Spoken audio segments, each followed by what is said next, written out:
recommend you go to a back of an edge. I desire no you are desire in a done, baby. Is here everything on social media you will cafe? Every year on media cafe, yeah. At a Paco, you have allowed them soon. More videos are coming, guys. Don't stop this video and share this video for me. We wanted to defraud people for Europe.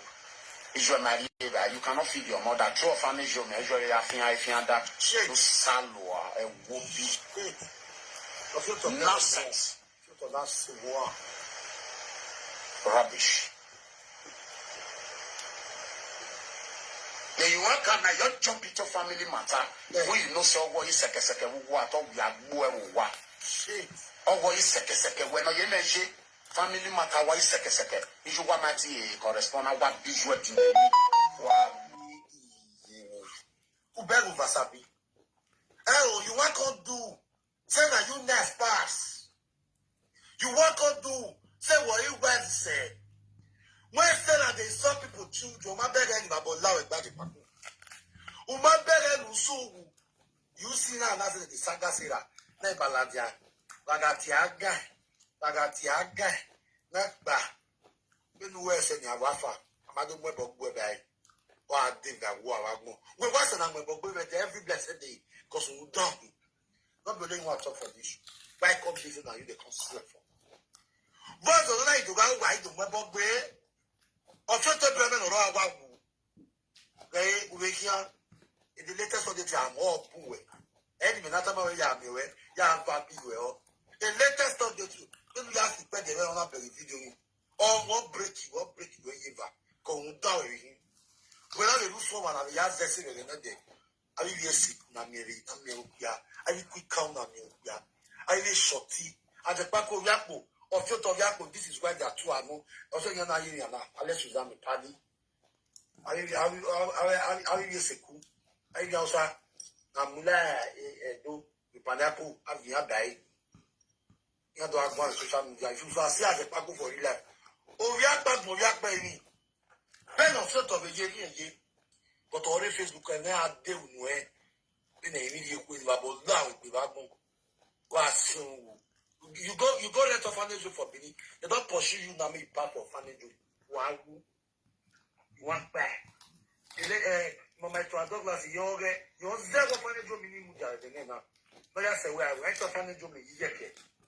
Enter orphanage me, yeke, no, I'm going to Babola with me. No, soon. You know, him or you, what? Ogumamu,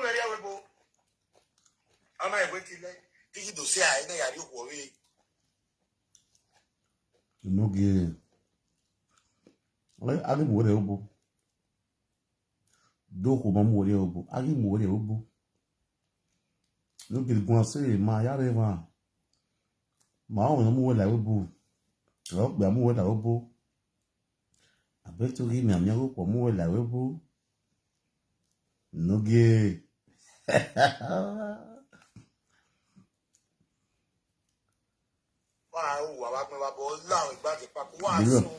Yeah, mom in the fridge. About loud, I don't think where the saga. Is it not your cosette? But the regular your cosette. The Bobo juice the dark money. Wasn't it with your cosette? Yes, so if you don't desire. What's the your cosette? You don't know why you with ya. I many years in the then at 8 years ago, I've been at 5 years in the night. Oh, I you wait carry you. What do you? Yes, what more to take ya. It didn't know you wait ya. It didn't know with Bobo juice. It didn't know about Boyana. I've been doing it. Oh, we have to go in the the dark money. The dark money here, no so right. Well, but Fracomas what they went. I do get more out of it. And then the fucking Adiba.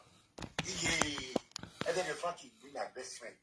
The fuck out the good boy. Yeah, is there more way I did that fucking boy. You know, I do yak my video now. This particular spot, let me play this video. This particular spot we do so. Also, let me do play video now. I act here again. I was what the back cut. No, I don't worry at PQ. Nikki social media now. Nikki me we want the back of Ra. Imagine any confirmer no post anything concerning conference social media gbera ewi. Anybody thanks to MBN. Anybody thanks to MBN. Anybody thanks to MBN. No pa kan ye mi. No ya fufu nu. Only on one side. It is your wisdom and not the word like confra. Already confronted for years. The wisdom and my page is your wisdom and ya me thanks for MBN. We na go well. Ara already be ako. Was what by court. Uwe Frank Victor the Nando saga jebo. Larry who is here. We do worry la life in la life. No screaming because it boy one to Zua. Now ENOGIE. I don't know. Do we not feel way too well and well or I don't understand what to feel way and my daily but no well. Mother saying you take boy. We believe again in the Tana in Frank Victor had a boy. Then if I don't have my best friend. You know, the Frank boy who is ENOGIE. No, we're queen why. Who are to am already butonia. Where you do telling on your middle deba, what do you do as a gadget? Is that your mentality only with fee? Who are Zua? And send again egg. Send again egg. Would there not say Nako Bank Benu? In a cool lobo well anyway. Because one want boom. Or say new okay. Or say new okay. Wegbe isira irita defend isira that was in working awe mazwoko that was in working we mate forgive isira ne anyway ya de Vera so agbotian anyway do ya la de do agbe Vera do agbe sira anyway ya la de do agbe sira we mate forgive isira ne. Or in our one side. Even if I'm out, ya ha mizue. Ewi, izue ne no boho water. Ya ha my way. If Frank Victor would not car boy, you da wobu. No, wouldn't Frank Victor na no lot if Victor the saga could be so saga ajebo. Uno ya ha mo bono, we never no body car boss yo. If Frank Victor no saga ajebo. Oh? Imeli giwo unana du na mi atabizwe wa tiju wa ko wa sona wa tie kama igiji aro dogo boni gbero ka mo bono bo we le francomozo no wa agbajebo akama wa wi wa ko de ko waya because they with Jesus Christ because they say I'm coming this so soon I'm coming this so soon I'm coming this so soon we know how you was we post where una post a show promoter no mako biari mola inya wa ko bona post picture we Frank Omozo na lago by you join me tomorrow by 10 a.m. for what happened in Imola City, Italy. Total, what's the woman time now? Live video where you know. Ewi, what's here we wanna tell you no soon Imola Vera. Live video where you know. You are on live video right now. We are actually if we have your risk work. Also we wanna tell you no soon why cook story. Do tell a live video. But bola we you know my watching the video. But are they page out when review no are they page ya post there. We are down here with that tower. We are down here in the shop with that. You understand? Ki make when I told you. Ewe ya ni metaka sana kobe no sunda kobe no.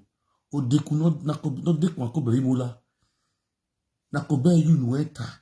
Akoboto boy you no eta no era no go. Akobe no sun no you no eta. Akobe ni babo yan la egbe no you no yata. E metala die make be. You understand?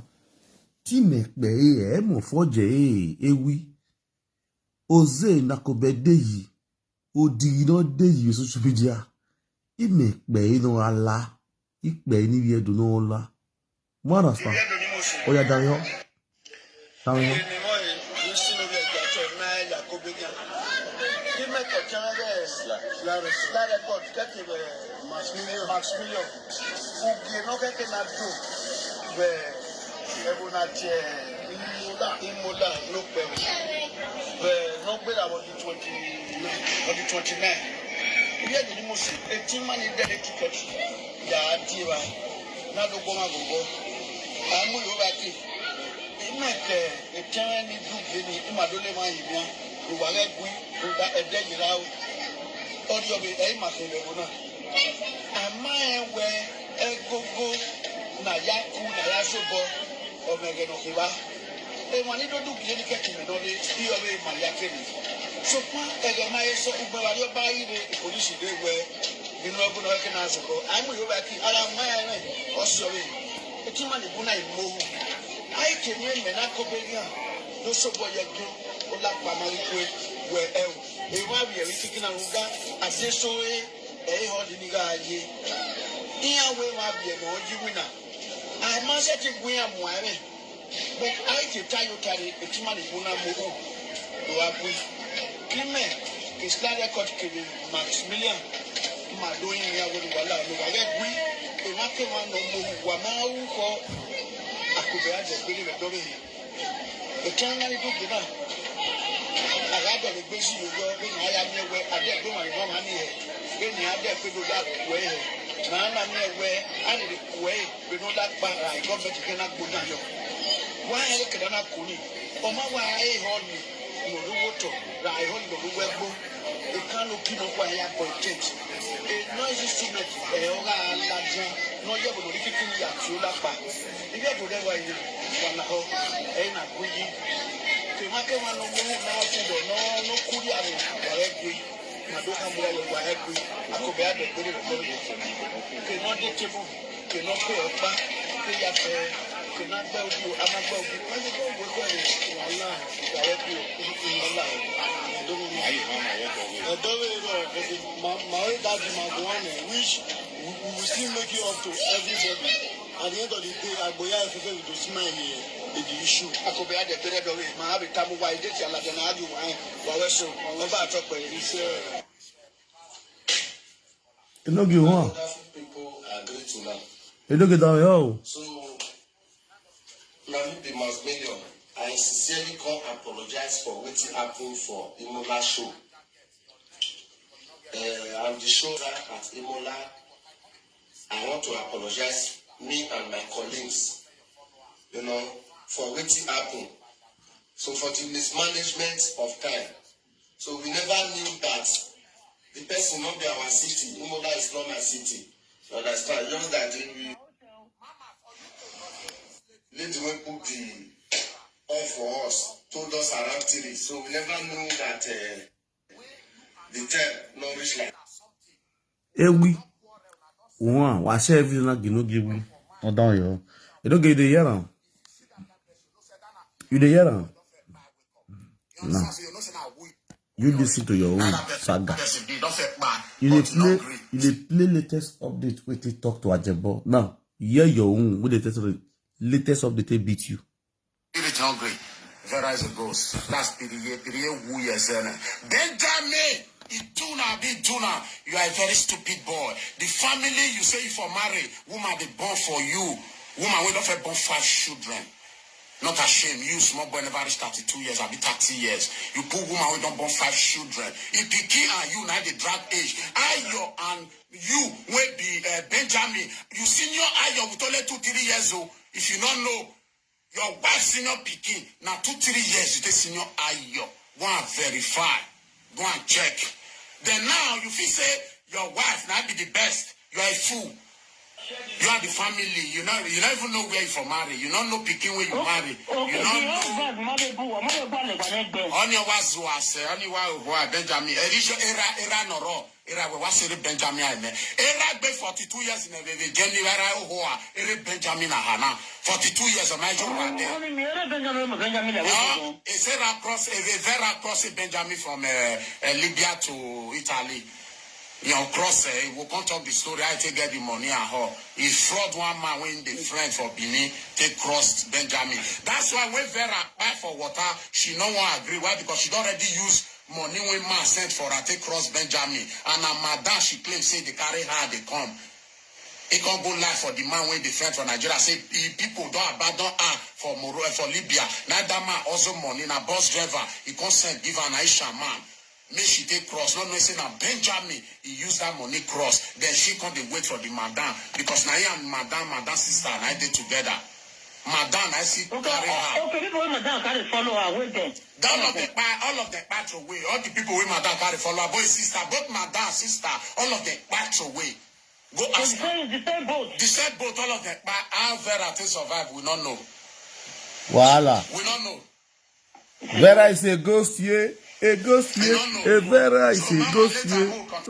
A Vera is a ghost, you know. Wow, I mean, Vera was a can call. Now, Vera talk about. He say Vera na ghost. He say Vera na ghost. Vera ghost, you know. So Vera matter we go loud because time shall tell. Hey. Because when they talk and a lot of people go say na saga or na this na that. I feel come out I say I not support Sarah. I not support Vera. Say maybe the two they quarrel. I not be that person who can they support one person. They say they fight the others. I not that kind of person. I they try make peace reign between two of them. You know understand? Since you don't take on between yourself, say as you be ghost, you won't want to fool yourself. You want to fool the family. Because you yourself know say you are not belongs to that family anymore. You yourself know say you don't come out for that family. Now another way, now you take come life again. That's why you are giving the family all those shame and disgrace. You are giving yourself, not even the family. Why? Because everybody's watching at you. Everybody's looking at you. A reasonable man or woman, we always think about this issue. Say, no matter the problem, when you and the brother and the sister go get, you know, they never reach. We go provoke matters and so you don't fair do you. And you forget what you do, Sarah. Before Sarah, how they do you. A lot of people like Ameya Wefe, the whole Mugu. You don't they talk on the issue now. Say, hey, family where be, but you don't know what will happen. If you can't be all those way they talk now, you they follow Vera lane. Because they be talking and say, if two people get quarrel, the third person come, he go ask question or he go settle the matter. But you or some of una don't take time between us. Say any matter when come media and I always chop $1, $2, $2. And it shall never be well with you guys. So let's say we two now they talk now truth. You know understand so now go they okay for una. So for the people when Vera when Sarah wanna say she don't insult una, I say apologize to una. That was day before yesterday. Yesterday I not do video. Because I want to see whether some of us see here. Because I know say not be all go see here, but at least few will see here from me or will still know me small. When I see take from me, sir, he brother see come and come beg or say mona forgive and say she herself will see beg una. Only that one alone is okay. But when I see put time between ourselves, most especially ENOGIE, I make sure your name for my video when I do. So my brother forget this issue. Now your sister, no matter anything, forget. I beg you for the video. I will tell you, say, no worry. I will call Sarah to call you and your wife to apologize. I told you. But based on hungry, longer throat, when they worry you, you don't feel Vera. Based on you won't use the matter trend. You won't use and cash out. You don't feel get patient. I give me your say, I give me your 10 because of $1 to $2. Ebuwa wow, now na self una they do. Now yourself they do. You will from say you and person they quarrel. The person see you say they happy. He can't help you happy. He can't congratulate you. You know, he can't forget what you una fair get as quarrel. Then you can't think and say, this person he forgive me or now make or he don't forget to now make can't congratulate me when I do marriage. You're not supposed to think and say, that person don't see forgive. He don't see even don't say what he be talk say me now. He don't even realize say what she do not good. Oh, see, I nearly was all see. Now make me the borrow leg. You see that day when you celebrate this boy, ENOGIE. As you celebrate ENOGIE, latest update, people call a badge on you. I don't know the presenter will call you. They call the sort you, play voice for you. Which you come on. You don't know why they tell you all those things. So. Now this kind of character. The other day, ENOGIE come on the saga Proud Mom. Proud Mom celebrate ENOGIE. when he do marriage. You don't get that to Arabia. You don't get here when the problem gets celebrating in my wife's celebration. In Agekwa. Your sister Vera celebrated Enogie for a marriage. I only celebrate the rugby and with marriage. Drama bugbo be another be. Enogie we Vera be a happy when Vera saga win. The man me picture Enogie like be a happy is we worry Vera. The man me picture Enogie like be a happy. We worry at the school in war. I never see Enogie pick picture. But I know say Vera and Miss Sarah saga no get picking, which me I not I take against I not like her. You understand? But these same people they already play before the girl born. And of forgive them already. As the girl born, all of them post the girl, they congratulate the girl. Or if they got one saga, you know we are got to I just want to guy. I say, no, no, say, koi. Agbagi or see one. Who azua? So nobody go zua no wazua na. E zua no leluwa. Also, you not go far from people. No why ya someone eh? Govini meji. Imani is this was when you may go and mingle. I don't mingle with you people. I want me bogo on ya good ni good one. Oh, Imani zoo ni kwa.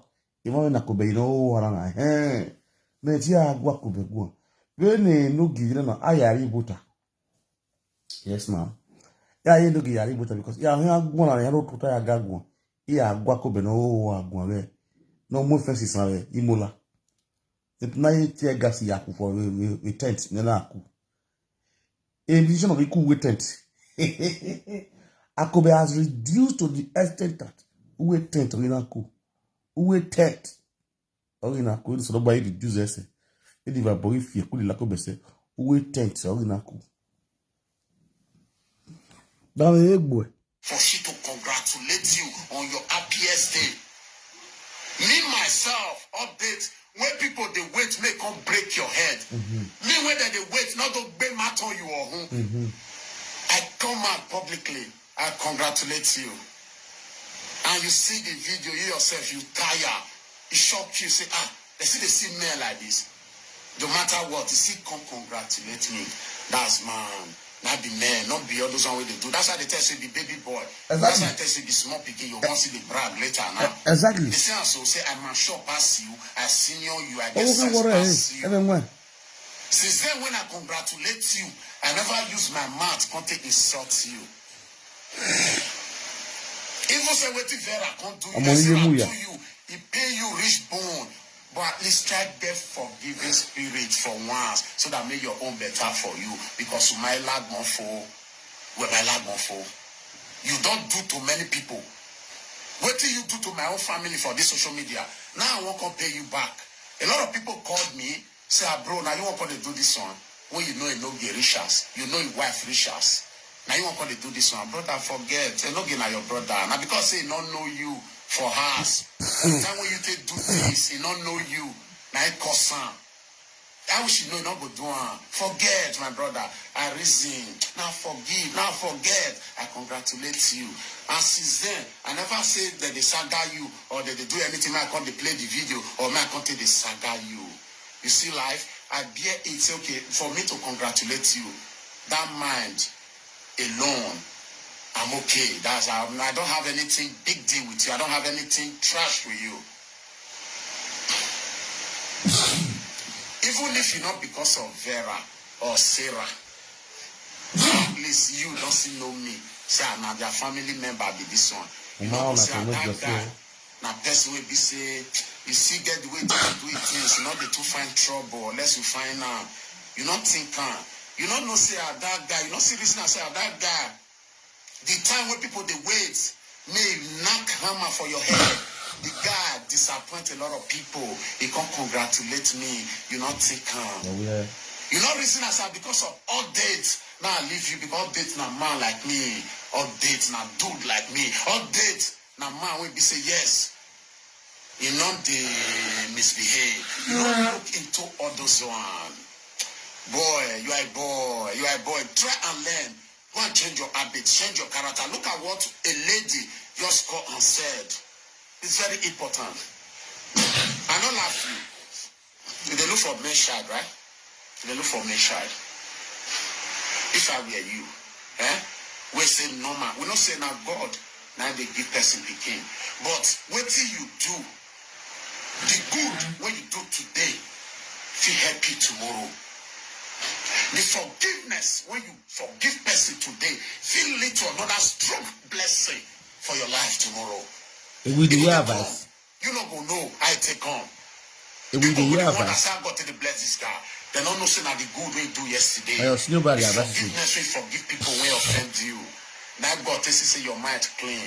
Now the opportunity to enter you, begin bless you, what. What you not get before God come begin they give you. You don't know. Even if the rest, the saga, as a man where you be strong man, right? A strong man. And you need strong man to represent you when you are tired or if you want to go, right? You need another strong man, dude, boy, to represent you, to claim your ability. A soldier may be like, oh, you be at time. Soldiers everywhere and a soldier, boy everywhere. Oh, you be at time. As you see, I say yes. Serati boss, you don't fail forgive him. Now for your own opportunity to forgive finally. If you type for our glory, for our blessing, say, if you call her God. Enogie. Here we hear you. We are the Zua. Even the boy not time away. We are one row. In a rock back now. Because in a rock we ever down your or not like the enemy, no Dabiana and mine. Because down in a row. And when a row, you will never take that.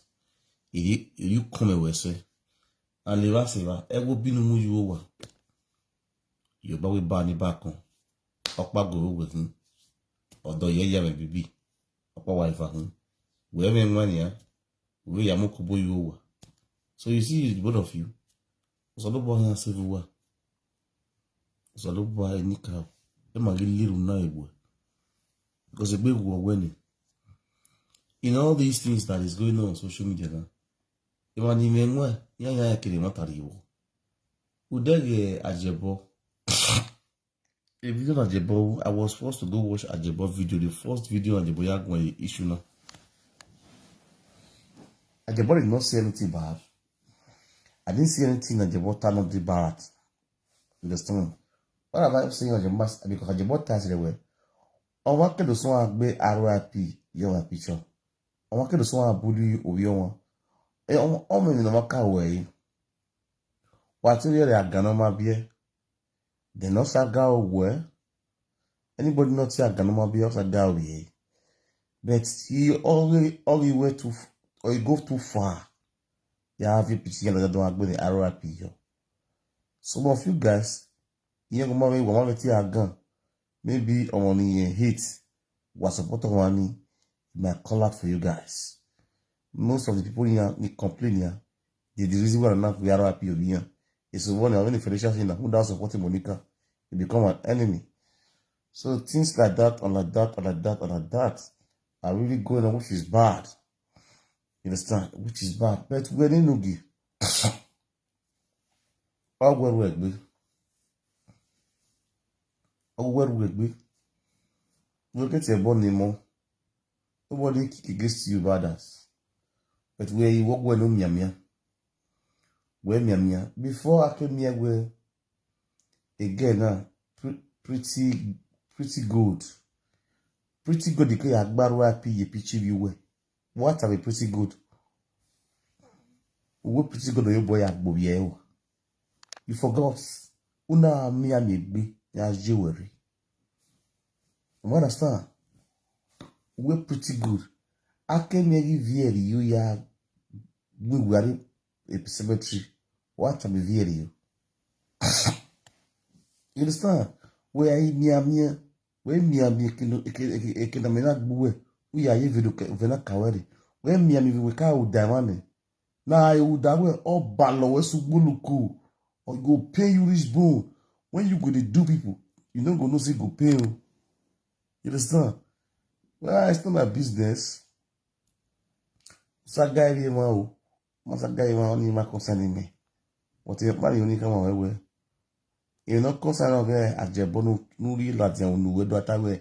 Pravita, the Pravita do saga we. Yeah, what the Pravita do saga we. If I bought law, I no give saga brak bijou. Na ke saga we kiri when you wo. I wa pay you are. Babuna pay me you are. Augman web work again. Often the job in we hari. Who has a senior of a job in the say go. As a young yazeni. You can hear that guy if you are web.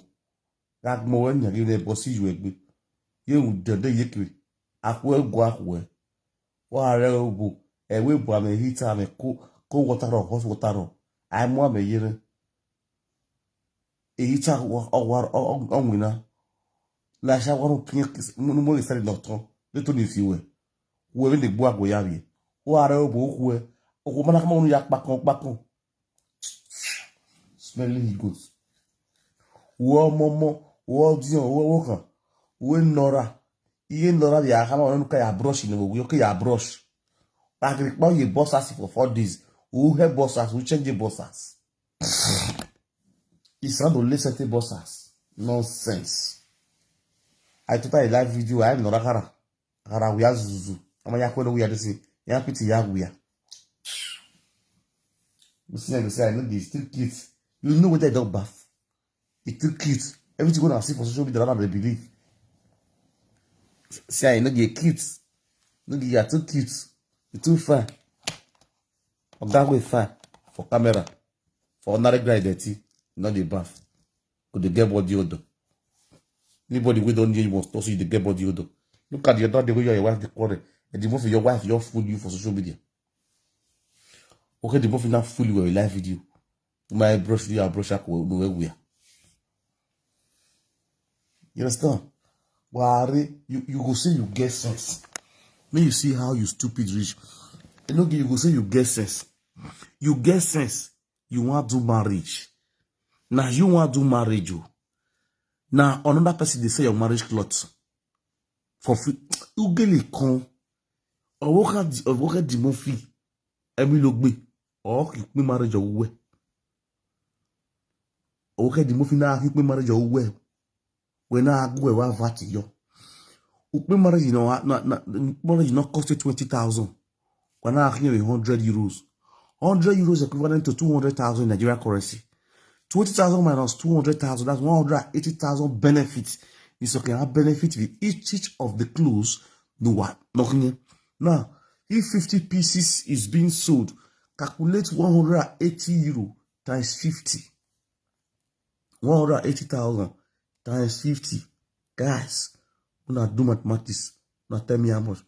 180 euro, 80,000 naira.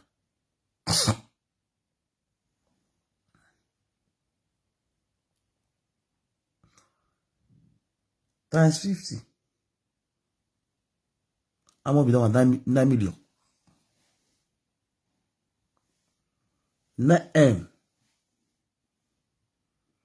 9 million.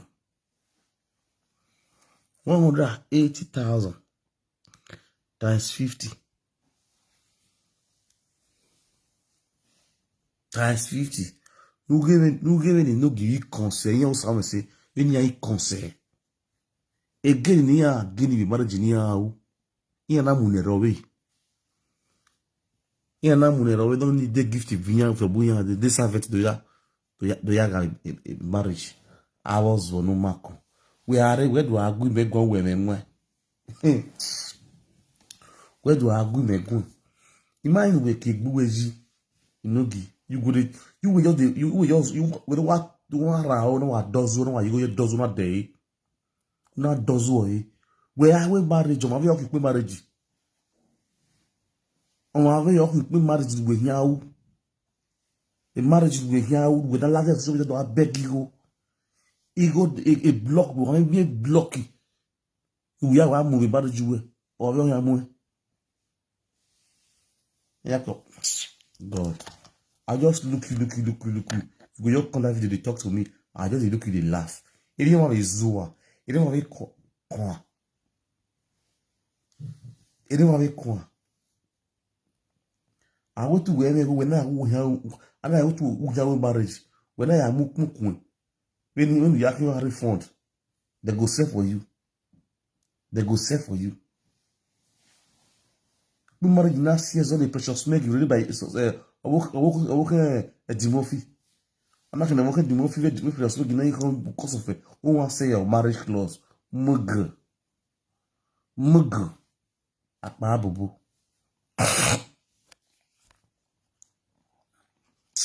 I will not marry. But I precious make you record you when record when what corner. You will come social media call the make math, you call the talk. Level you not get. Level you not get. Yeah, marriage you do in Nigeria. Yeah, we don't low away. Yeah, one salon low. So look back when miss call. Social media live video project as celebrity. See the car wiki. Yeah, we do well low your marriage. Hey, daddy, okay. I'm actually the CS you know. Oh, hello, boy. Mewe ya dek momo, iwa ariye kyoba, iwa ya de meluza, ya demila ya au marriage. Awa ya meluza, at least meluruwe. Meluza. One de meluza masa ya de melu no.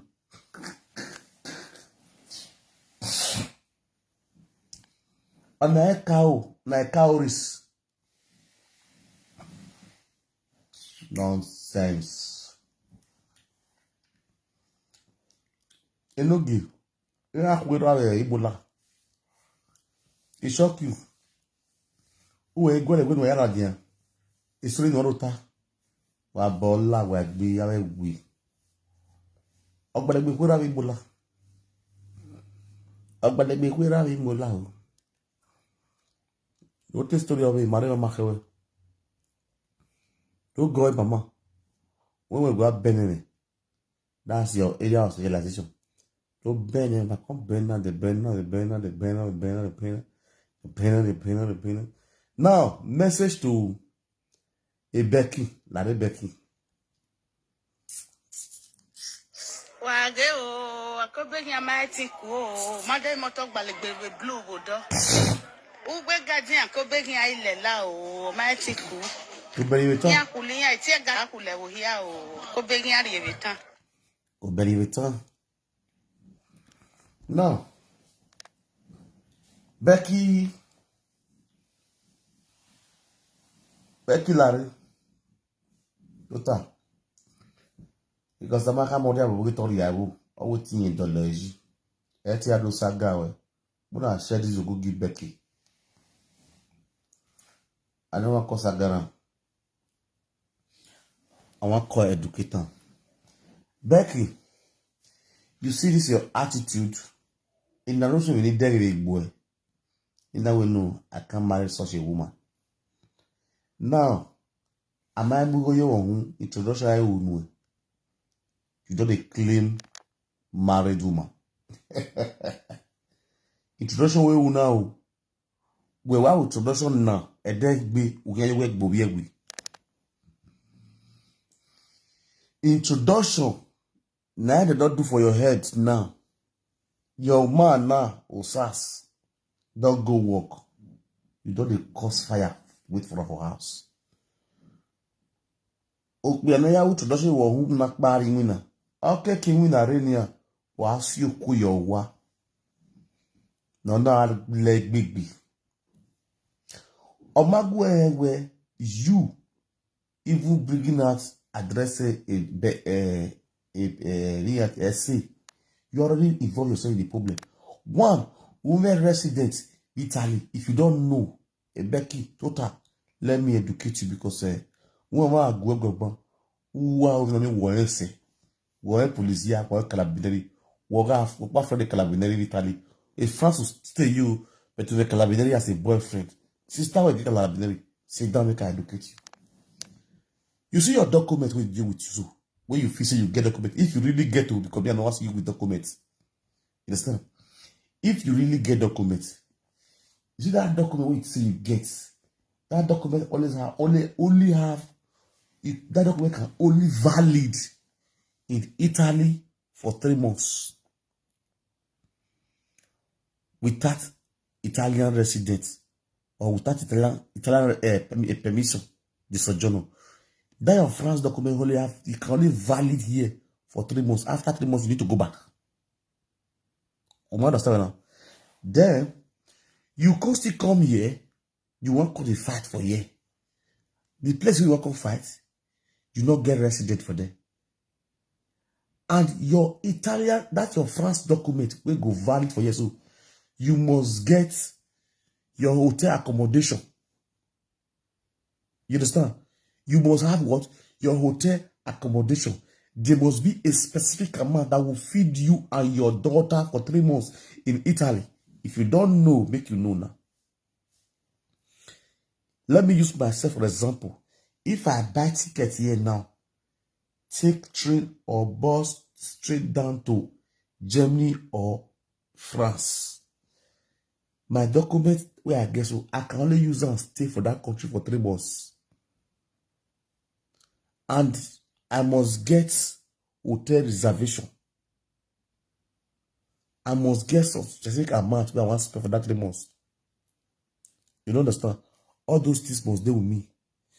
Now, you want to make problem with person where you know say it dey as arrest. You want to make problem with her. You say you want to follow her fight.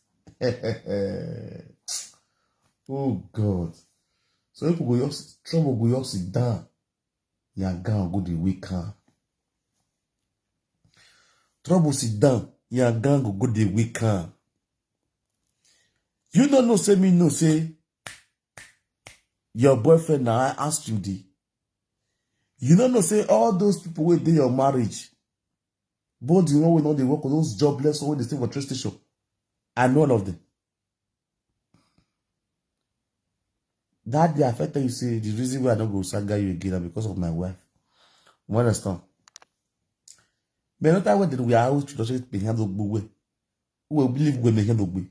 Where now? Never me out to be. He may take some down with but you can make good make a rest. When I am married, we are friend that we have asking a sitting where Ogia way. Do whether I want to remember. Etu we are a buele. You're supposed to hide yourself. When I'm at the area, or Boma so I get the soa. Or the man go you when I was so I've been a sitter. I cannot know but like go to another control. The window is no one do me. A Becky were quellu we're quellu. Who were going with child will know that type police station. Or where we were child will know that time was seconded. I pity you. Before we get to go on the courts, I will judge can go on and here can quote me. I can quote law. Who may me rope, who may delay court. God. A guy, I look at the law. If you don't really go to prison or you don't go court, don't go high, they don't care about go high court, they'll put on for your hand, they counter, they're going to judge case, they're going to quote law for you. Before they go question you, or before you go talk, you go to pray, you go to happy, say when they ask you question. When they give you talk. You understand?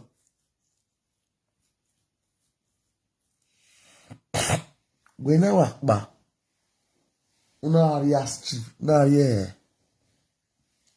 Where city?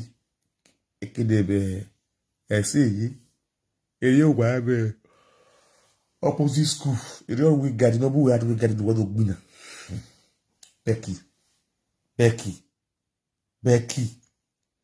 Becky, you look back here where they even work you.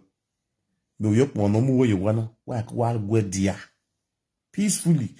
I first give you advice that day. You have a character when I have any stop pay. It not go help you. Eko mileage or that for way. You don't get money when you go. No me no marry no one. And young. Nay, I must say, when I what does his name. Use your brain. A karate yan ni tiawe. My lady, a karate yan magian stay your water. Ni kwe mi odo self we ni yan no gbe won so magian stay water. O magian ti stay. O we ore yan no praise you no body le we ore yan go nu. Areba, just the play. Just the play. Ni bu feli ni bo te la we no water yan ma ti so si de yan ma feli yan ma ki abore. Ni bu gbi ma. Okay, when Oriani are switch la ya ni buyi. The any lose guard loophole. Don't play.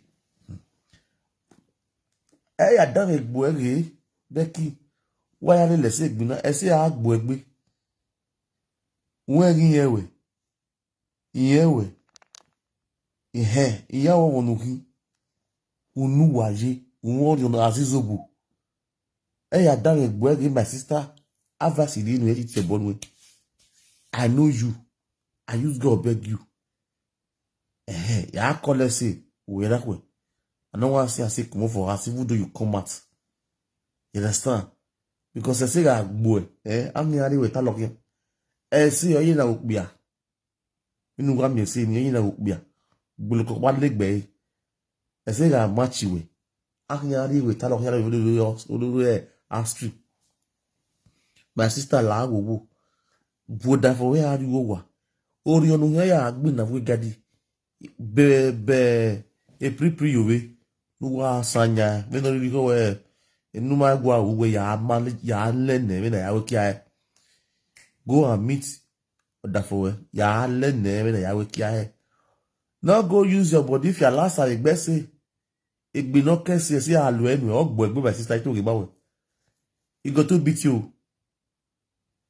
I use God beg you. Not go there. Hey, you need me where you. Naguma you be. Go and deal with her. My sister. Why if your boy can't turn the banya go mujaba. Oba wanya zwe we boele no wayiko. Ele no wayikot. Eleta abu elewa. Wayikot okpa yikot. Okpa ya like boss you like try you. So use your brain no. Where I do a problem. I know where they talking. I just want when you want to social media. Work on the form style. Form me style, my sister. Or you really need boy you boy I like pressure. I got like pressure. I want die. You know, I boy you. The man like pressure. Make the one like pressure, you boy what the message. Oh, on your web phone here. Me a do what you mean you go you. Police am na re mesu guy. Police am na re mesu guy aboa. Okono Jesus Christ re. Okono ye pressure ya gba. Police am na re police o yara bobo iwe kuri. Police o yara bobo iwe kuri. E jere do we dey no na efa no ga agbo ero wa.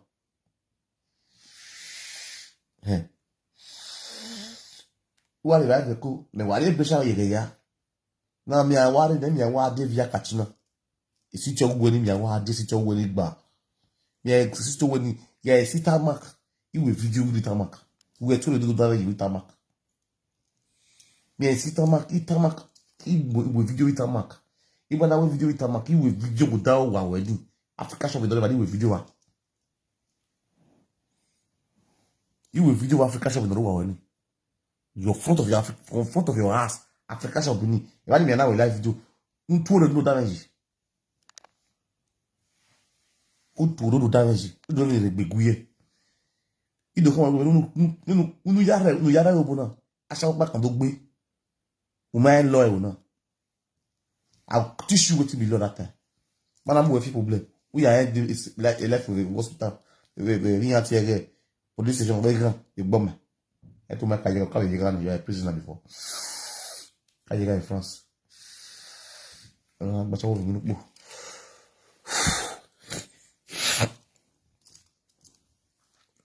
so why use a brain? Why you having as you why you use a boy in a Nigeria and what I back. I've been a obo. You understand? So Becky, I down a boy. Avas didn't avas. For real, okay, let's leave police. Let's leave police with normal decking. Becky, where take Bessie for real grant? Joko, proudness, ti debasi. Let's say me for real grant. Where take Bessie, my sister? I don't like you. Who said thing? You boy, if you're not saying Bessie. Not that from where on the say be on a year come. Or that when no matter when or the story we ask you or we are party or that forward or got the man are party way. Or when I say be on a coma no. Any guana what watch a video now? Why he watch a utia that way or utia we are here. Daddy won't that one got a daddy hey. Tia daddy no daddy where daddy you. Me ho we what city that na say gbe ona ayere ko ona re ko ma to be no ni no oga re introduction we na fi go ipalo beri jemani ga re wa no e se gi gbe ona re ko ma o gbe me kam go na gbe ama ya gbe ni bok gbe na yan vo gbe e ya dan gbe gi ba sister e ya dan gbe imi ya ki mi ya ko lese o ga da ko e se e ma ni ho gu lo ja wo wa you boy no fair carry sorry and the truth now because we have liability we have can say you can back you a back in the government property with only government of Moyen in France more than I say no government where is the ladder of the back you want to on your planet nota in a gear qua. Woman making not even when we has arrest. We say no get Bessie, no one we no get one. We marry one or has arrest when they prison when you woman. I can't answer your book. I know we what's what I go with. I said, oh, what